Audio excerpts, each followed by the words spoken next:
رب العالمين شو قد فويل للقاسية قلوبهم من ذكر الله. نخوشي بوي كسبيتن أود لتون رغب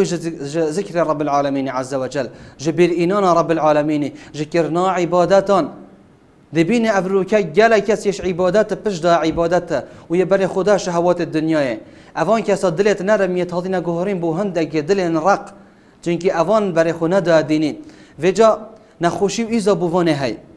هروسا أمسح كني ابن عمر رضي الله عنه تعالى لي بتشد بيشتن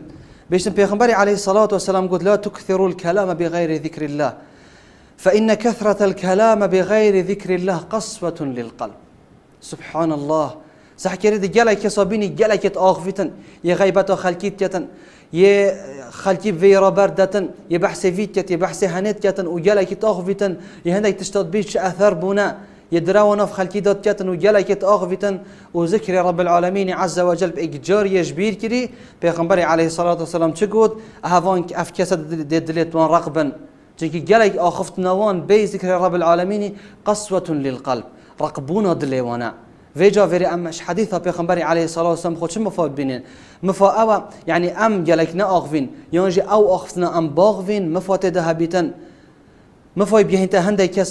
كسا راس ريكتن نصيحتك باش بيتن أخفناك بكيرهاتي بيتن نأخفناك واسا بالدلي هندك بيشينيتن نأخفناك واسا بالكيرنايتن وغيبتا هندك بيتن جنكي بيغمبري عليه الصلاة والسلام قلت الدلي دفان راقبن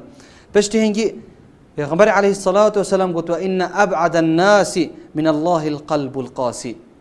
ديرتريني خلقي أوش رب العالمين أبد اللي تون رقبوي يعني أجر بجدا عبادته خلاص أو دش رب العالمين عز وجل دير بدلي رقبة أجل در رقبو دش رب العالمين عز وجل جديد دير بيت چنكي سبب در رقبونا وچه بجدانوية الإسلامية نقصانيوية إسلام دا يبجدا شرائع رب العالمين عز وجل يبجدا أوامر رب العالمين عز وجل اگر کسی که پش داره و اهمالیت دا کر و خود دا سست کر